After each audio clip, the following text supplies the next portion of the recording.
Okay, hello everybody. Good evening and thank you for joining us tonight.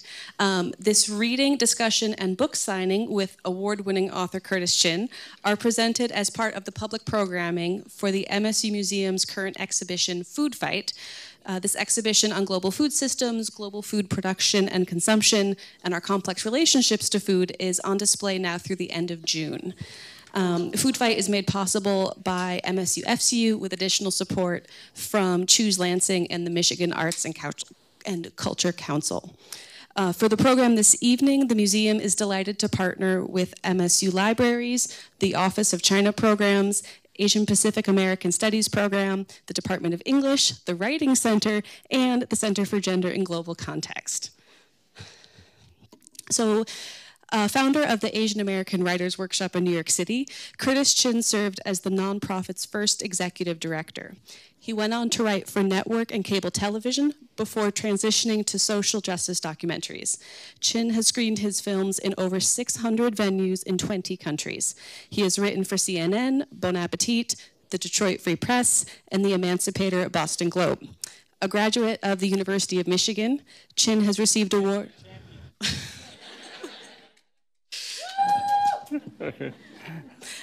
Chung has received awards from ABC Disney Television, New York Foundation for the Arts, National Endowment for the Arts, and more. His essay in Bon Appetit was selected for the Best Food Writing in America 2023, and his highly anticipated memoir, which brings us here tonight, Everything I Learned in a Chinese Restaurant, has been named one of the best food books to read this fall by Eater Digital Media and one of the 2024 Michigan Notable Books.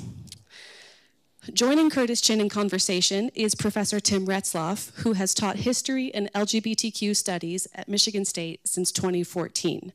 Dr. Retzloff is currently at work on his first book, Metro Gay, about queer life and politics in Metro Detroit from 1945 to 1985. Most recently, he has co-created the nonfiction comic book Come Out in Detroit, which tells the story of Michigan's first Pride celebration in 1972. This won the Allen Berube Prize for Best Work of Public Queer History, awarded by the Committee on LGBT History of the American Historical Association. So with that, I will let you guys take it away. Did I just start? Hi, everybody. I'm going to stand for a sec. First of all, thank you to Abby for organizing, Devin, and the rest of the staff here at MSU for inviting me to come to campus here. As the title of my book, Everything I Learned in a Chinese Restaurant implies, I grew up in a Chinese restaurant. But I like to think of it as not just any Chinese restaurant. I like to think of it as the Chinese restaurant in Detroit. And I sort of gauge that by always starting off and asking people, guess how many egg rolls we sold in the 65 years that we owned the business? And if you read the book, you can't guess. You can shout out numbers. 0. Any math majors? No. Huh? A million. No.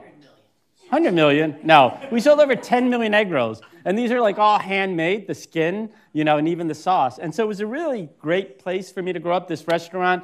My family was there, my cousins, everybody. I really loved it. But at the same time, Detroit in the 80s was a really difficult place to be. Not only was the auto industry struggling, but which led to a lot of anti-Asian sentiment, but you had crack cocaine, you had AIDS. I knew 5 people murdered by the time I was 18 years old. But despite that, like I said, I felt like I had a great childhood, growing up in that restaurant on the corner of Cass and Peterborough in the Cass Corridor in Detroit. Anybody here from that area or from Detroit? Yeah, right. It was a tough place to be in the 80s. But I had this really wonderful childhood. And so for me, writing the memoir isn't just about my own journey, growing up in that space. It's also a thank you to my parents for giving me and my 5 siblings this really, really wonderful life that I've had. And also a hat tip to Detroit, because I feel like Detroit gets a bad rap sometimes. And so I wanted to show that, Detroit's still capable of producing good things, like me. So that is the book. It came out October 17th. Before that, I did about 50 readings before, including 5 in Europe, and then I did about 70 readings between October and December, and I'll do over 100 readings between now and May. So, yeah. But the book's been getting really great buzz. I don't know if you guys saw CBS Saturday Morning News did an 8-minute segment. They came back, NBC News did a great segment. I just did PBS NewsHour last week, so it'll air, I think, this upcoming week. I'm going back to NBC February 15th. Time Magazine excerpt of the book. So yeah, it's been getting really, really great positive buzz. So I'm always happy to be back here in the hometown, in the home state though, to share the book. So what's gonna happen today is I'm gonna start off just a little bit talking about my family's journey, and then Tim will join us for a conversation, and maybe I'll read a little bit more. But to start off, the book is written in 3 sections of 8 stories each. 8 stories in elementary, middle school, 8 in high school, and 8 in college, because for people who know Chinese superstition, 888 is good luck. But I start off the prologue actually talking about my family and their journey to Michigan, actually. And there's 2 reasons for that. First is that a lot of times when you read stories about Asian Americans, particularly like in the 1800s or so, it's always based in California or New York, right? You don't really think about Asians being here in the Midwest. So I really wanted to highlight that. But also, I don't think that you can know a person's journey unless you actually know where their family came from. And so that's why I really wanted to start off talking about my family. And so I'm going to start here. Okay. Everything I learned in a Chinese restaurant. Oh, first I should ask, did anybody ever eat at my family's restaurant? Usually there's a few people. Woohoo! All right, okay. Welcome to Chung's. Is this for here to go? Armed with a smile and a red waiter's jacket with a perpetual plum sauce stain. That's how my dad greeted any new face who entered the lobby of our popular Chinese restaurant in Detroit. Interestingly, my great-great-grandpa Gong Li Chin had faced the same question in the late 1800s as he stood cold and alone on a rickety dock in Guangzhou, China, trying to decide his future and that of his young impoverished family. For here to go. For here to go, as I got older, it was a question I asked myself. Starting in our restaurant's long and open back kitchen, where my family made some of our most popular items, including the tangiest barbecue pork and best-smelling almond cookies, my mom taught me my first lessons. Before diving into math, English, and geography, she began with a little American history, tales of elders and ancestors, our family as prologue. And so it sort of continues with my, my great-great-grandfather, Gong Li Chin, moving from Canton, China to Canton, Ohio, before realizing there weren't actually Chinese people there, and then moving up to Detroit. He tried to get a job in the auto industry. He didn't speak English, so he couldn't get a job. So he ended up, doing what a lot of early Chinese immigrants did, was he did the hand laundries. But he was able to save up enough money, open up his own laundry, and then a grocery store. And then in 1940, he opened up Chung's Cantonese Cuisine, which really became instantly popular back then. I mean, back then, Detroit had a real vibrant nightlife, right? And so they'd be open till like 3 or 4 in the morning. They served everybody, black, white, Christian, Jew, rich, poor. As I like to say, they took anybody's money. And so it was a really popular place, and the prologue sort of goes all the way up to 1967.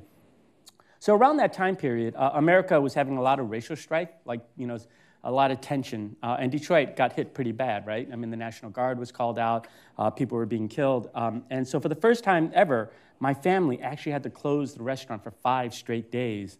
But during that time period, my parents managed to find time to have sex. And 9 months later, I was born as their riot baby.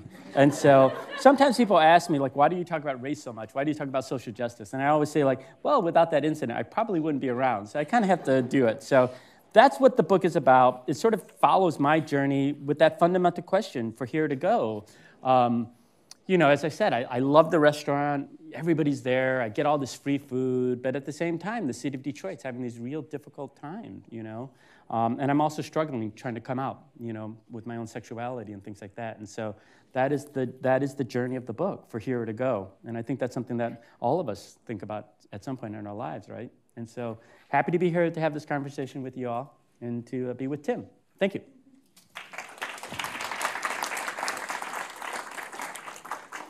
So I loved your book. It resonates with me on so many. Did you hear that? It resonates with me on so many levels, certainly as a historian, but also personally as a working class kid from Flint, the first in my family to go to college, from a generational standpoint with so many cultural references, and also as a gay man. It also opened new vistas that I did not know. So thank you for this gift you have given the world. I hope that my enthusiasm inspires people to buy a copy here tonight, and that you sell many copies during your appearance at Hooked tomorrow. I think you have to jump up and like go. Also, being a U of M grad myself, I understand that there's some sort of rivalry between Michigan State and the University of Michigan, so special thanks for coming to East Lansing and helping to bridge a great divide in our state. So I actually don't have any food questions, given that this is sponsored as part of the food fight exhibit. So I'll leave that to the audience to delve into. And I don't know how many I'll get to. We want to have a conversation. But I'll start off with the kind of general question of how you came to write and publish Everything I Learned in a Chinese Restaurant. Yeah, so this actually is a book that took a long time to write. I first thought of the idea of writing a memoir about 10 years ago. My day job is actually writing TV and film, and so I do write for a living, but the idea of actually writing something about me hadn't really come to my mind, except, sadly, my parents were in a car accident back in Detroit, and my dad passed away, and that really started me on a journey of really wanting to explore my own history, my own past. And when my siblings, so everybody moved out after that because we had to close the restaurant. I was the one who had to come back and sell it. You know, everybody left. And when my siblings started having kids outside of Michigan, right, I really thought that, oh my God, this is so sad that, you know, we had a 100-year history in this state, and this next generation's not going to know anything about it. And so I first started writing like all these fun stories about being in middle school, that age, you know, like, about my mean grandmother and my grandfather who ran the Chinese mafia. Like that was going to be the book, but that didn't sell. So, you know, and then at that point, like COVID had happened. You know, George Floyd had been murdered, and you know, there was this rise in anti-Asian hate crime in this country. And then I thought, like, oh, okay, well, why don't I shift it a little bit to talk more about some of these issues that I faced growing up, you know, with my identity, right? The struggle of intersectionality and things like that. And once I did that, the book really took off. I had I previously, before that, I approached like 90 different agents, you know, couldn't get signed. I don't know if there are aspiring writers here, but it was really hard, yeah. So I reached out to 90 agents. 30 of them never wrote back. 30 of them wrote back and said, thanks, but no thanks. 30 of them asked, send in a submission, but I just kept going and kept going. And then when I made the shift, I had, you know, multiple offers of representation. The book actually sold in 3 weeks in a giant auction between all the big houses in New York. It was like a giant bidding war for them. And so, yeah, the rest has been really wonderful. It's been a great ride. You know, I feel like everything's gravy at this point, really. Yeah, yeah. So it's, as you mentioned, it's kind of an homage to your parents, your grandparents, your siblings. It's also an homage to the Chinese American community, and it's an homage to Detroit. So it tells a lot of stories that have been neglected. And how has the importance of telling these stories, correcting omissions, been motivating? You know, and you're telling these to an audience that's beyond your nieces and nephews now. Why is it important to tell the story? Yeah. How has it motivated you? Just in general, in life of being a story? Well, I guess the importance of stories is something I realized really fairly early on. You know, when I was a young kid, I actually thought that was going to be my life. I thought I would be a Chinese waiter, right? Because, like I said, it was great being there, you know, free food, et cetera, et cetera. But then there's a story in here about the murder of Vincent Chin. Do you guys know the case here? Is there anybody here who doesn't know the case? Okay, well then I'll tell the story. This is in Detroit during the 80s, the height of like the anti-Japanese sentiment because of the car companies. Vincent was a Chinese American out celebrating his upcoming wedding. These two white auto workers come in. They're overheard saying, it's because of you motherfuckers that were out of work. They get thrown out of the bar, but these two guys get in their car and they literally drive around the streets of Detroit until they find Vincent sitting outside of McDonald's waiting for a ride to pick him up. And they take a baseball bat out of their car and they bash his head in. And so our families were friends. My uncle was his best man. And so, you know, if you know somebody that's attacked like that brutally, you're going to want to see how the newspaper's reporting it, right? So that next morning, I was like scouring the papers, right, and watching the news. nothing. They didn't report on it. Next day, nothing. Next day, nothing, nothing, nothing. Like it took 12 days before they actually reported on that case. Meanwhile, everybody's coming to Chinatown to sort of like find out what's going on with this story. And they were coming to our restaurant, partly because we had the gambling den underneath our basement, but they wanted to know what was going on with this story. Meanwhile, the contrast between the media totally not paying attention to it, I think really was stark to me, because several months later, when the judge only fined these guys $3,000, they never served a single day in jail.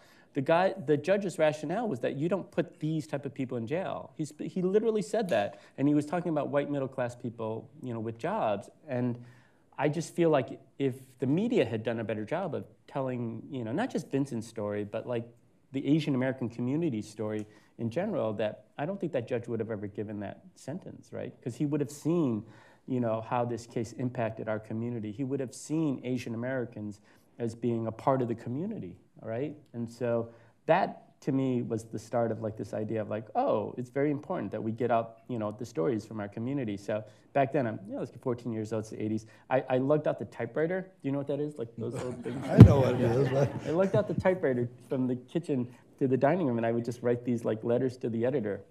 I was a Republican back then, so they were kind of like right-wing like screeds against Madonna and other things like that. But but yeah, that was my first start to like this idea.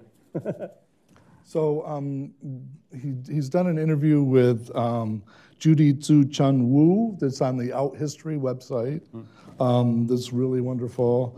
And you mentioned how you pitched the book, which was come for the egg rolls, but stay for the talk on racism. Yeah. And I think this captures both the warmth and delicious humor of the book, but also the seriousness that you bring to the narrative. And I'm wondering how you weighed these different aspects of writing. I mean, you've been writing now, this has been your career in various ways, and what's the process there? This is the C-SPAN question. I grew up with book notes, so. Yeah, no, I mean, I'm like most Americans, I think, I've been concerned about how our country is really divided right now, right? There are very few places, where we can get along with each other, even just for civil, small talk, whatever. But I feel like Chinese restaurants are still one of those places where you can walk in and see somebody from a different race, socioeconomic background, religion, whatever. And if you just did something as small as leaning over to the table next to you and asking, hey, what did you order? Maybe that's the way that we can literally come back together as a country through these small moments. And so that's why I feel like, I pitched it to my agents, like, come for the egg roll, but stay for the talk on racism, because I feel like these are important topics. I don't want to shy away from them, but at the same time, we should be able to do it in a way that actually brings us together, right, and makes us feel like we know each other more, right? And so, yeah, that is one of the hopes that I have for the book, is that, it's a fun book. It's very pop reference. If anybody here grew up in the 80s, you'll love it, all the references. I was the Asian Alex P. Keaton, if that means anything to you guys. Yeah. People our age laugh, but the 20-year-olds are like, what's that? You know what I mean? So, yeah. So that is one of my goals of the book. Yeah. Well, and I think there's so many aspects that certainly once it's in paperback, it's going to get assigned for classes. It's already been assigned, like over 40, 50 schools that have already started assigning it. Yeah. So on page 126, you write, due to my own insecurities about money and class, Chinatown reputation as being too hood and too ghetto, I didn't think my new friends could appreciate or relate to my life, so I never mentioned Chung's. And this wasn't the only part of yourself that you kept hidden. So to what extent were social pressures that you felt then a stage in growing up, or to what extent do you see similar social pressures continuing today, if not for you, then for others? I mean, how this pressure to like not tell your story, not to share, to be forced into hiding. So, Detroit has this dividing line of 8 Mile, right, where people don't really cross much, but we were one of those families that did, because our restaurant was in the Cass Corridor, but at the same time, our house was at first on 9 Mile and then a little bit further north. So we actually did cross that divide. all the time, you know. And so having that perspective of seeing both, you know, going to high school, which was a high school that was 98% white, I definitely felt this thing about wanting to fit in, right, and be along with the kids. And so that's why I was a young Republican back then, because one of the stereotypes against Asians is that we're not very loyal to America, right? And so I was going to out-patriot all the other white kids, you know what I mean? So I was like class president, president of the National Honor Society. I started Students Against Smoking, Young Republicans. Margaret Thatcher was my girlfriend, you know what I mean? It's like, I was like so right-wing, yeah. Because I thought like that was, if I did that, then people wouldn't be able to accuse me of not loving America, you know? So yeah, that was a way of being in the closet too. Well, and Alex Keaton was the big character on television. Yeah. You know, I did, you know, one of the genres of memoir is confessional. And this is not a confessional. I don't think it's fair to call it a confessional, but I think you do kind of confess to being a Republican. I mean, that's, and I'm wondering. I was just in North Carolina. How do you view that period of your life now? And then have you gotten any guff for it? Yeah, I was just in North Carolina, and a young person actually asked the question about being a young Republican. They were like, how do you live with yourself? I was like, I was a Republican, not a mass murderer. Like, you know what I mean? I mean, back then, you could actually have people from different parties, you know, who actually could get along with each other. I mean, it's much harder these days, but, you know, back then, the divide between the two parties wasn't as great as it is now, you know what I mean? And I think also part of the thing about writing a memoir is that people want to see you grow, right? Like, and I'm not afraid to talk about these other sides of me in the past, because I also feel like, yeah, this was 30 years ago. I'm a different person. I've grown. I'm not trying to hide anything. I mean, I think if I didn't feel like, you know, I've learned lessons in life, then maybe I wouldn't want to approach those things, you know? I mean, and the other thing that people have been saying about my book is that I'm not afraid to be the bad guy, right? I'm not afraid to show me being, you know, a jerk. I mean, that actually might be a good segue into, like, you know, the story that I wanted to read. Is that okay? Okay, great. So my story is that, like, I grew up in the 80s, you know, and because of everything I'd seen growing up in Detroit, and my parents didn't go to college, right? So I'm considered a first-generation college kid. You know, with AIDS coming around, I actually am of that generation of gay men who thought I'd be dead by the age of 30. I did not think I would live past, you know, my 20s. And so I didn't understand the point of going to college for 4 years and sitting in a classroom when I felt like, oh, I'm not going to have much longer to live. I might as well go out there and see the world.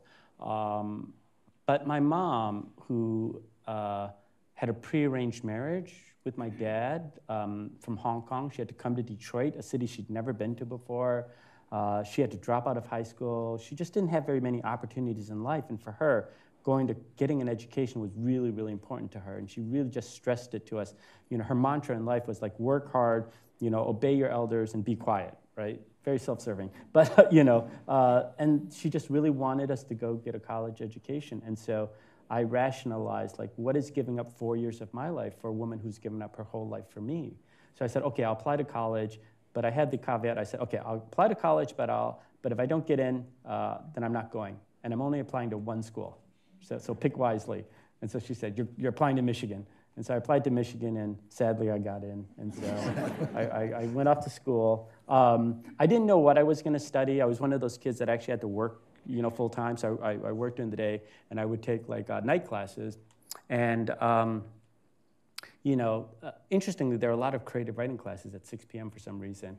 And so I did the math, and I thought, like, okay, if I study poetry and if I write haikus, I can graduate in under 500 words. And that was my whole strategy for becoming a writer. So yeah. So I'd like to read a story after I got into the program. So I wrote poetry, and I got into the creative writing program at U of M. This is the undergraduate program, and they only took 20 people in. So it's a pretty select program.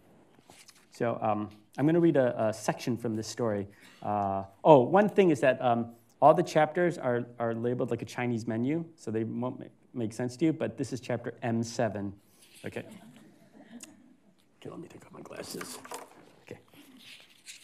Being a creative writing major made me the literary expert at Chung's. Maybe I should stand up. Made me the literary expert at Chung's. That was inevitable, as my dad asked every customer, "Have you met our number 3? He's the writer in the family." Every time he mentioned my program, the number of students accepted got smaller and smaller. At some point, I expect him to say I was the only one on campus even allowed to own a pen. One week, one of our waiters was out sick. My younger siblings were busy with their weekend activities, so I was the one called in to help. I jumped at the chance to have some home-cooked meals for a few days. I was running around the dining room, refreshing our customers' silver teapots, when a white middle-aged woman reached into her oversized bag and pulled out a colorful hardcover. "Have you read this book? It's so good." The Joy Luck Club, the recently released novel that featured a bunch of old, sassy Chinese ladies who like to eat, gossip, and play mahjong, could have easily been set in our back kitchen. Every time I came in to help at the restaurant, another diner, usually older and female, cited the most memorable characters, lines, and scenes. They all wanted to know if I was working on something similar. I was writing poetry, but they didn't care. To them, all writers were the same. They would squeal, "You could be the next Amy Tan." My mom turned out to be the biggest pusher. She rarely had a book in her hand, but the success of the Joy Luck Club convinced her that her life was a bestseller too. She followed me around the dining room, dropping stories from her childhood, the same ones I'd heard growing up, but now she recounted them as if she was auditioning for her own books on tape. One night, after seeing how our waiters sometimes pooled their tips together, my mom shared an oldie. "When the communists marched south, they targeted my family. My uncles and grandpa were rich in America, so the Red Guard called us traitors. My stubborn grandma didn't want to leave her big home, so when my parents escaped to Hong Kong, they left me behind to keep her company. The communists hated me and my pawpaw. When I was 4, they made me watch as they forced my grandma to climb the old banyan tree in our courtyard. Then they pushed her into a pile of broken glass." For a visual, my mom rubbed her knees. Another time, standing at the water station, she launched into her own nautical tale.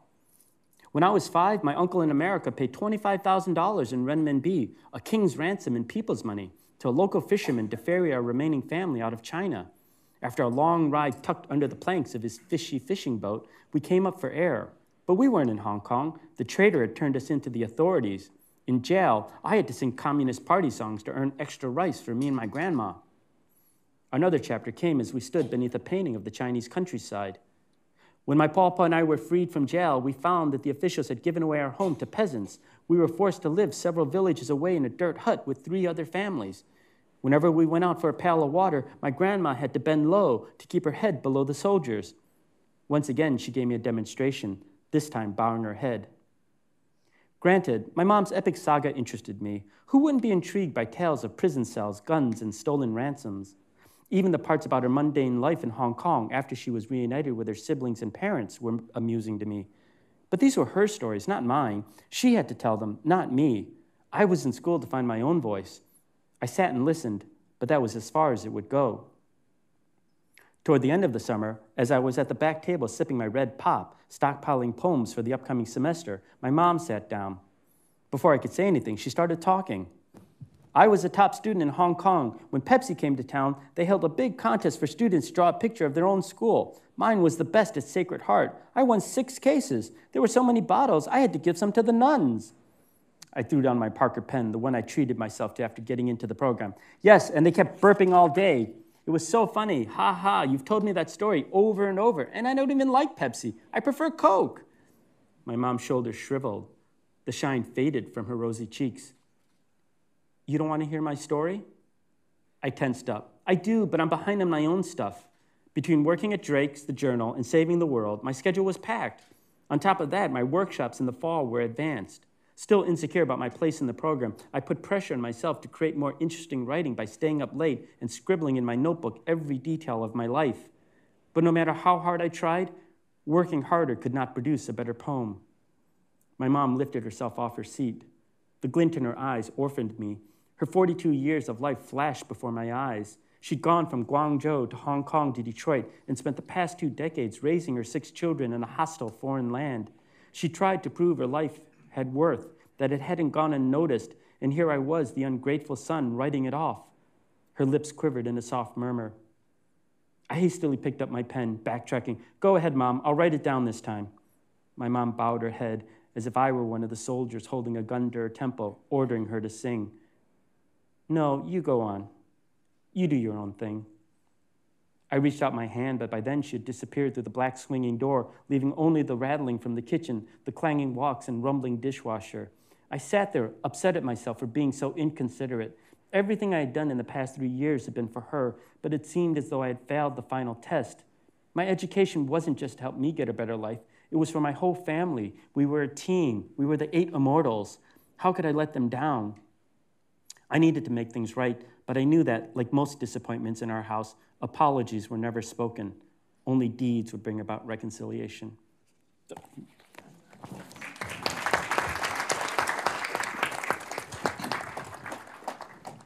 So sometimes when you're growing up, you can be a jerk. So a few more questions from me, and then we'll want to turn things over to the audience and hear from you folks. So one, I loved hearing that Drake's was actually a queer gathering spot in Ann Arbor in the 80s. That was something I didn't know. Yeah.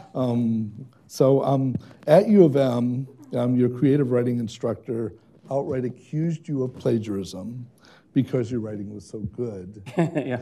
And I've been dying to know if you've sent this person a copy of your book. No, I haven't. I don't know where she is. I actually, when I was writing the book, I would rate my professor, like just to see if she was still around, and she was, but still doing the same stuff, the negative criticisms of her. But I think she retired like a year or two ago. I'm not sure. But yeah, no, I haven't. I don't know. Yeah.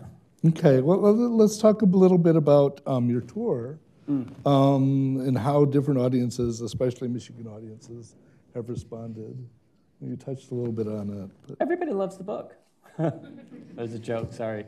No, it's been really, really wonderful. So I can't remember. I didn't say this here, but so, did I say this here? My mind is...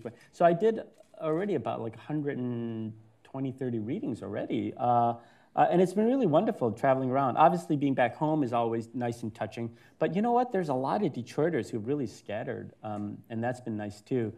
So, for instance, one of my favorite stories I like to talk about was in Cambridge, Massachusetts, at a bookstore called Porter Square, and it was a packed reading. And at the end of it, this woman gets up and she says, she asks people, "Hey, is anybody here eating at Chung's?" And nobody had, because we're in Massachusetts. But she said, "I'm from Detroit.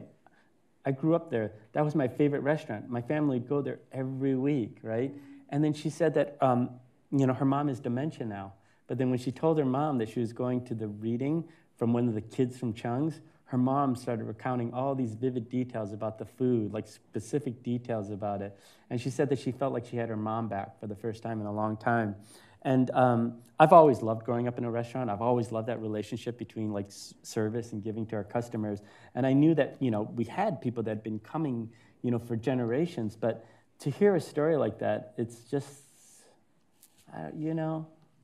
it just makes you feel like the work that you did or what my parents are doing, running that restaurant, in the inner city of Detroit, it was great. It's just, you know what I mean? It just validates what they were doing. I mean, and to me, that's really, really special. Particularly for, working class immigrant families who are just trying to make their way the best way for their kids. It's also nice to know that the impact that they have on other people is also, really touching too. Yeah. So you recently visited the old building? I did. Which has been vacant since 2000, I guess. That's part of NBC News, an NBC News video, which members of the audience can watch on YouTube by searching "What is the Future of Chinatown?" So I'm wondering what it was like to be in that space again. Yeah, so we had to close the business downtown, and I was the one that closed it. But so that building has sat empty for 20 years, right? Because Detroit was having a really tough time. And the building has really fallen in disrepair. And, recently, because Detroit's gentrifying right now, it's finally reached that area to a large degree, and that building sold. And the owner actually went through all the trouble of reaching out to me in LA to ask me if I would reopen the restaurant. That's how iconic our restaurant was in Detroit. Like, people have a memory of over 20 years. And so I thought for like 5 seconds, yeah, I could do this. I could go back and open the restaurant. But then I thought, like, wait, I'm on a book tour. There's no way I could, like, do this. And then, you know, a few months later, when he actually called and said, okay, we found somebody to take over, I was, to be honest with you, I was sad. I was like, oh, that was our corner. That was Cass and Peterborough. That's where Chung's was. But then I took the higher road and I said, like, okay, it may not be our restaurant, but whoever moves in here, I hope that that family has as much success and happiness that my family had there. And then 5 days later, I thought, like, okay, have success for 5 years and then fail, and then I can come in and take over again. You know what I mean? But yeah, that corner will always be my family's restaurant, whoever occupies it. Yeah. So you're now in the process of adapting everything I learned in a Chinese restaurant into a screenplay, I understand, or at least. We'll see. So I'm wondering, how's that going, and what are your hopes for a film? What would you like to? People, I said this earlier. It's like some people ask me, "Oh, well, if they turn this into a TV show or whatever, who do you want to play you?" Right. And I always say like Harry Shum Jr. And then my friends would say like, "No, not who do you want to play you? Not who do you want to be your boyfriend?" You know, I don't know. I mean, I've worked in Hollywood long enough to know that these things have a long, winding road. You never know. I've sold pilots before that had never been made. So it's a fine balance of being excited and optimistic, and then also being able to temper your expectations in case things don't happen. So, you know, I'm happy. I mean, like if it turns into something great, but if not, I feel like, you know, I feel like the book has already exceeded my expectations. I mean, you know what I mean? Yeah. Like you can't expect. It's so hard to get a book published even, right? Or even just find an agent. But to have this amount of success has just been really overwhelming. Yeah, like I was just, I'm going to be I went to PBS NewsHour this past week, so that story's going to be running. I'm going back to NBC News on February 15. I'm getting like all these international invitations too. Like I have this school in Japan that asked me to be there for like a week as a scholar in residence. I mean, it's really, yeah, it's really gone really global, really fast. So it's wonderful. So we have 3 microphones set up. So let's hear from some of you folks. Okay, I'm going to take a picture too, though, because I've been doing this on my Instagram feed. So if you guys want to see what you look like, you guys have to sign up for my Instagram feed. Okay, can you hold up the book? Oh, sure. Oh, okay. So people smile. Okay. Is this the best way to get the most people, I think? Okay. Oops. All right, let's see. Okay, I'll try. That's my best. Okay, thanks, everybody. Okay, now we can do questions. Okay. Huh? One of the mic.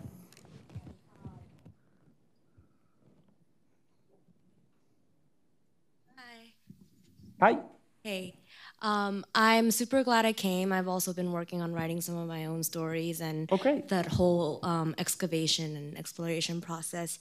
So something that really unlocked my writing from beyond just like telling stories of bullying and the lunchbox moment and all this stuff, beyond that was reading a writer, a queer Asian writer, who was talking about intimacy and like the whiteness as an audience, like demanding intimacy and of racialized pain from people of color stories, and kind of protecting their community stories and like navigating their storytelling around that, and instead calling for what they called narrative plenitude, like plenty of stories. This is Vijay Shu, like having plenty of stories, right? Yeah. Not just like the pain, and not the consumption of pain that people want to like just read and empathize with and then move on from. And when I read that, I really felt like there was an opening to share like plenty of stories, many stories. So I was thinking about that when you first started with the process of writing, when you pitched like a series of funny books and funny stories that you wanted to tell your kids, and the book didn't sell until you kind of packaged it in a like racial context and a deeper context. And I'm wondering whether you felt like that was actually a good thing to be able to push you to make your stories deeper or meaningful, or if you felt like you were being typecast and pushed into a box of like a very specific set of stories about Asians that are being told right now. Well, I think that if you want to be a professional writer, I think you do have to take into account the audience. I mean, if you're just writing for yourself and your family, write whatever you want. It doesn't matter, right? But if you're writing for an audience, you do have to pay attention to what they want. So I don't think it's necessarily a bad thing. I think for me, writing the more happy, funny stories and stuff like that, that's always easier. I mean, nobody cares about a dumb kid, but so basically what I did was I shifted up the age in the book to also cover high school and college. And I was comfortable with that because, again, I'm a riot baby. I talk about these issues. I'm comfortable. If I didn't feel comfortable, I wouldn't have written it. And I think there's a value in writing it, and because people in our community want to hear these stories too, right? It's not just for other people understanding our pain, because there's something about a lot of Asian Americans don't like to talk about our own stories, even within our own families, right? We don't share a lot, right? And so in that sense, I'm not worried if other people are going to gaze and say, like, because I feel like there is an audience, even within our own community that wants to hear these stories too, right? So. Can I have a follow-up question? Sure. I also was wondering, listening to you, I haven't read the book yet. Oh, can I say one more thing? Yes. It became a much more difficult book to write, though. Yes, so this is a follow-up on that, exactly. Because that's why I asked. Actually, part of telling your own stories doesn't mean that you ignore the race part, but that you actually tell the race part from your own experience, and it gets deeper, harder, and less like, here, this is just pain and that's it. And so it got really hard for me too. I was thinking about what you were saying about the 80s and just all of this about telling difficult stories in like the complex and like plenitude, like multitude of ways, and wondering to what extent you had to address anti-Blackness and Blackness and that part of growing up in Detroit in the 80s and into the 90s, talking about being a young Republican and now being at this stage in time and looking back and kind of along the lines of the confessional story. To what extent were you dealing with, because this book is a lot of it is about a part of an Asian American experience, and part of an Asian American experience is in this structure of white supremacy and anti-Blackness. So in your book, or in your process of writing the book, how much do you feel like you were grappling with these things and exploring new thoughts about racial structures that you hadn't had before when you were young? I didn't think about any of that. I was going to say it's difficult because I think that for myself, the way I sort of dealt with all the trauma of Detroit and stuff like that was I just moved on. You know what I mean? I'm a person that's very forward-thinking. I just look towards the future, right? But to write a memoir actually requires the exact opposite impulse, which is like to pick at all the scabs in your life, the things that may have affected you. As a human being, I don't think you need to do that. I think it's okay to sometimes forget things, right? To just move on, right? But to write a memoir, you actually have to go back and ask yourself, like, how much do you remember, right? And what does it mean? How does that shape the person you are? I'm perfectly fine with the person I am now. I don't need that. But if I want to write a book, then yes, I have to do that. So that's why it was hard for me, because it was asking me to go back and revisit things in my life that were probably difficult moments, which I just wanted to, I don't know, forget, move forward on, just not. So that's why it's difficult. The other stuff that you're talking about, the larger geopolitical aspects of it, I can't really say much about that. I can only write the story that I know, my family's experiences, and how people interpret that in a larger geopolitical framework is up to them, But I do feel like I had really great parents who were very good about these issues. And so hopefully that comes through in terms of what you're talking about, the anti-Blackness and white supremacy. I mean, I know that as Asian Americans, we did have to navigate both, right, sides to it. Because, as I say in the book, one of the most common phrases growing up was fight between a black and a white. And I know that I'm not black and I'm not white. I'm not going to choose either side, right? Because as Asian Americans, it's like, we're oftentimes forced to choose, right? Like the conservative Asians say that the progressive Asians act too black, and vice versa. The liberal Asians say that the conservative Asians act too white, right? So I don't think, I think that it's somewhere in between, right? Because we do have some privileges that others don't, but you know what I mean? We have some disadvantages too. So I don't necessarily buy completely the framing that, you know, that's the playing field that we play under. Does that make sense? Yeah, okay, cool. I don't know. We're going there. Okay. Well, first of all, thank you. Sure. And I teach in advertising, and one of the areas we talk about is advertising among immigrant communities in the U.S. And we look at folks like Ali Wong and Margaret Cho, and they talk a lot about in-betweenness and the experience of being Asian American. And I'm wondering if you feel the same way. I don't have their quotes in the clips with me, but the idea of in-betweenness, and what advice do you have for young people today who feel, you know, in-betweenness is something negative? Because when I talk with students, you know, embracing in-betweenness can be good. What are the in-betweenness? You mean being like between Asian and being American? Like the two? Some of that, some of it is in terms of race, like you were just talking about. Some of it is not being totally, you know, there's always the assumption of foreignness, even though that's not the reality for everyone. I don't, well, first of all, I think the world's becoming much more global, so this idea of just limiting, you know, to your experiences here is, you know, not quite applicable, right? Because we're talking about a global audience, right? The other thing, too, is that I don't feel divided because I feel like there's a big enough audience elsewhere. And I'll just sort of throw out the stats, right?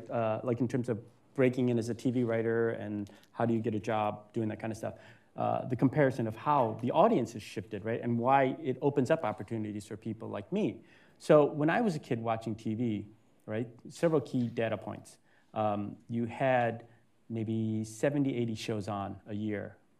Those shows needed to get about 30 million viewers to be successful, and they produced between 28 and 30 episodes a year, right?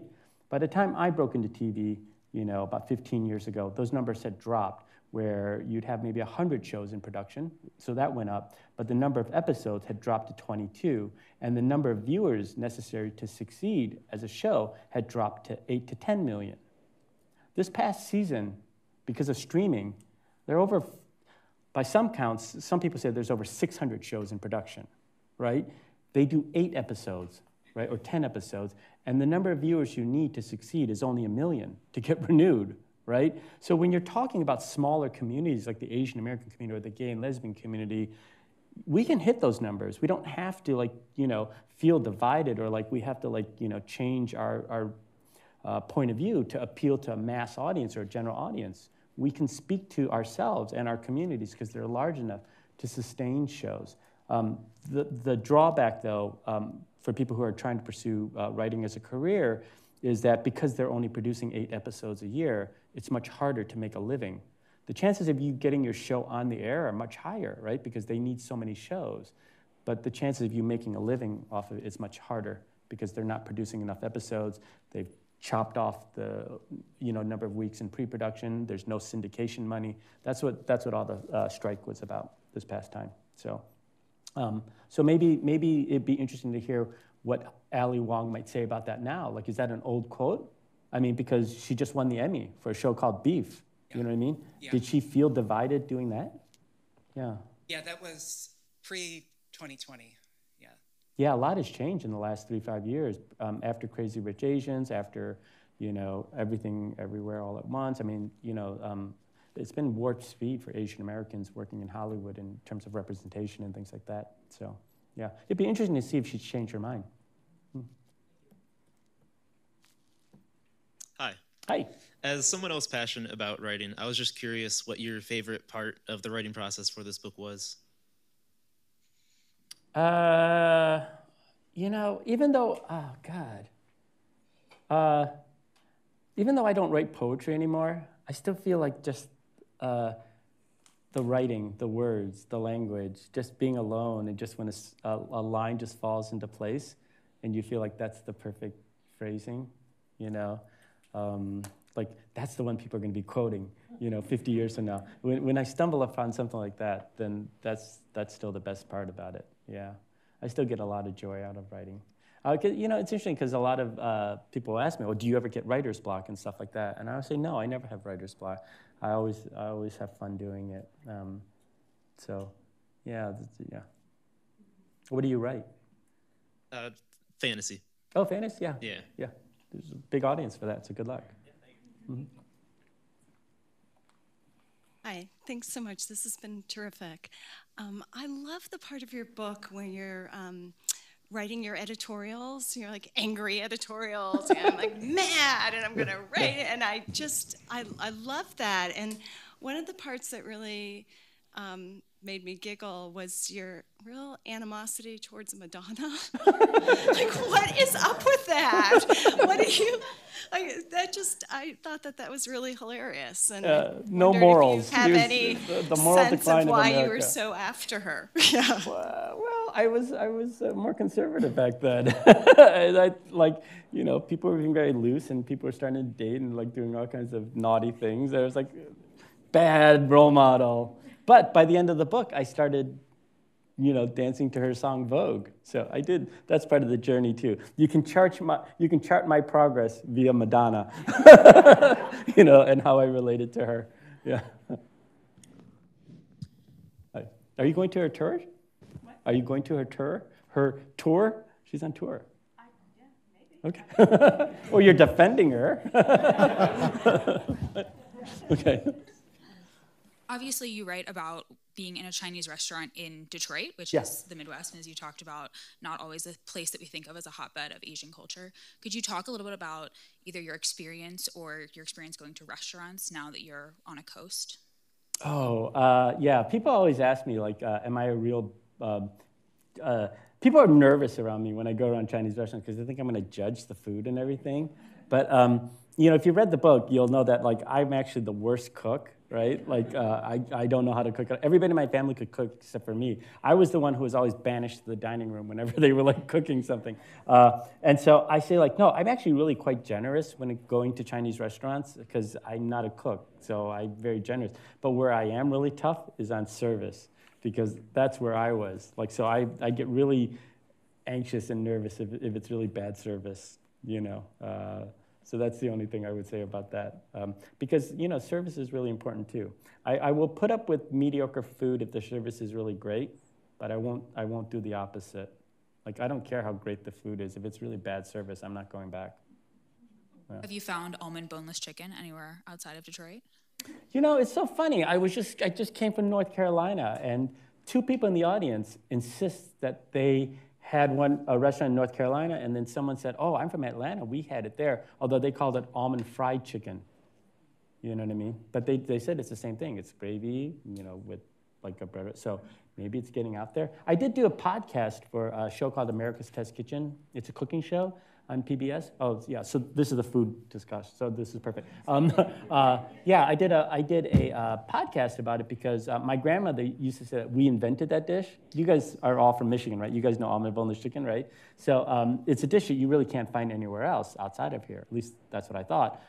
But my grandmother used to say we invented it. So I produced this episode that sort of looked at the origins of how that dish came about. I did a little research and stuff like that into that. Yeah. Hello. Hi. I totally resonated with your story about like your mom and how you're like, oh, you told me this story again. Yeah. And like my mom does the same thing. She's like, oh, I walked 4 miles to school. Yeah, I fell in love with your dad in the Soviet Union and like things like that. So I totally resonated with that, and I really love that perspective. But what I want to ask is like, how did like the pushing towards like success? You mentioned like, your parents are like, oh, you're gonna be the next Amy Tan. How did that like affect your writing? Did that put pressure on you, or did you like it?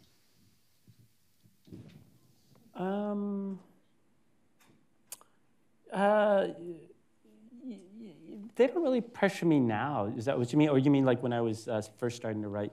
When you were first starting to write.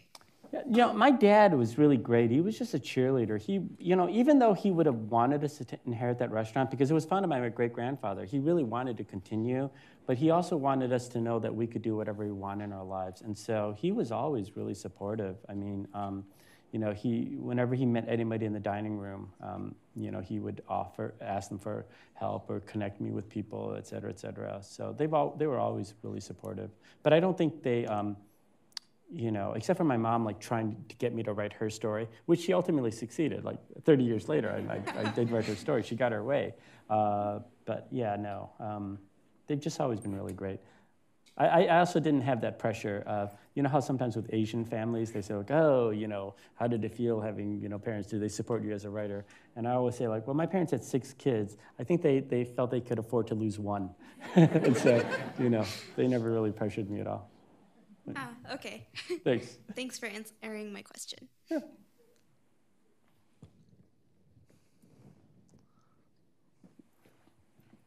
Firstly, Madonna graduated from my high school. Oh, Rochester Hills? Oh. Stephen Yun graduated from mine. Okay.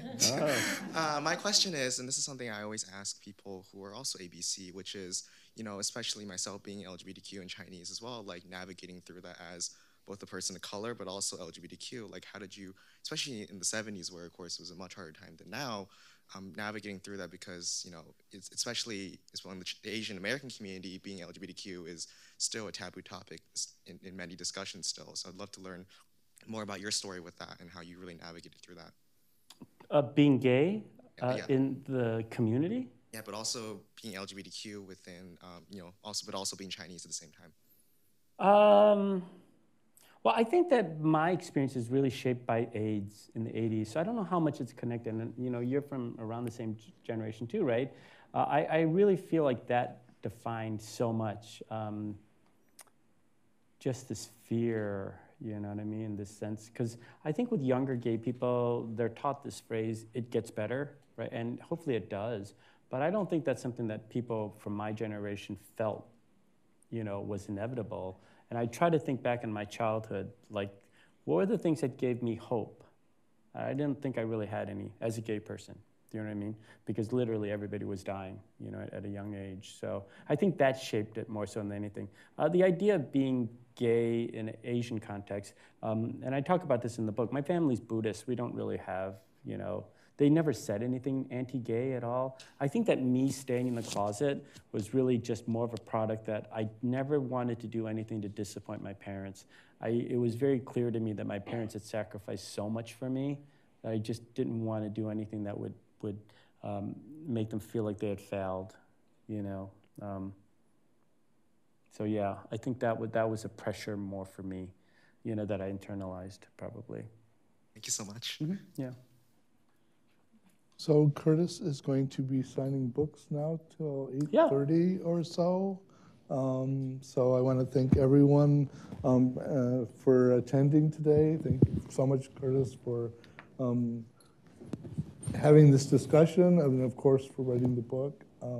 Great. Thank you, Devin. Devin to the rescue. Okay. Okay.